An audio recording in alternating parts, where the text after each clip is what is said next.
Hello, so this is video number 4 on Make It Happen. So yesterday we were talking about the C from clarity, all about curiosity, and today I want to talk to you about the L, which is the language. So when we're looking to get clarity of our own thinking, often our decision is influenced by the opinions and words and thoughts of the people around us.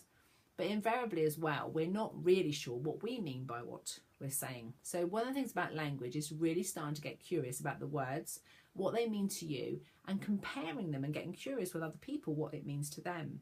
So in your outcome, where we talked about it in video 2 about what would you like to have happen, I invited you to write down your statement of what you want.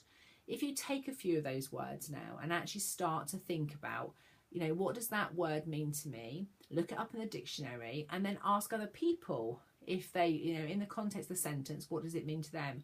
And the reason I'm asking you to do that is sometimes we lose clarity because we absolutely know what we mean. We tell somebody else it and they go, oh no. But it might just simply be that their definition of the word is very different to you, and the context that they are thinking of it in is very different. So therefore their opinion and their viewpoint and their perspective may not be relevant to helping you make your decision. So the first bit is start to understand what you mean by it and be aware that other people may have different meanings. Okay.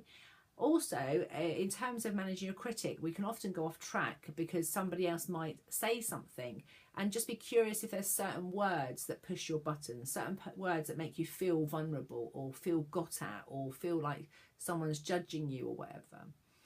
Pay attention to the words, because sometimes it's not just that they have a different meaning of it. Maybe they're using it in a way that it doesn't mean the same to them or have quite such the weight that you might be putting on that word. They may not mean it in the way that you are receiving it. But also maybe past experiences, there's a story behind that word.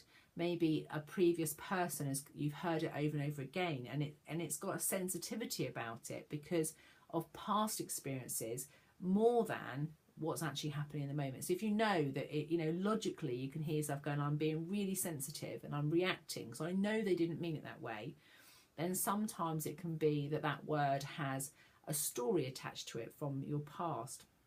So again, get curious, ask questions.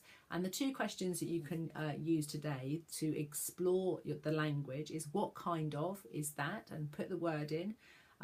Anything else about that, look up in the dictionary what that word means, and start to expand your understanding of what it is that you want, and be very clear that you're using the right language. So a story today really about that is that I've invariably worked with people and they'll say things, well, I want to be more organised, or I want to be less distracted, or I want to be more focused. But the important thing is that you get really clear with yourself. What do you mean? What would you actually hear and see that will tell you that you're now having or doing that particular thing? Updating your data banks and really actually making sure that your memories and your thoughts are holding accurate information of what you want will definitely set you up for success and help you do more of what you want, do more of what you love, and ditch the critic that says you can't. So that's the L. I look forward to seeing you tomorrow when I tell you a bit more about attention, and I'll see you then. Bye.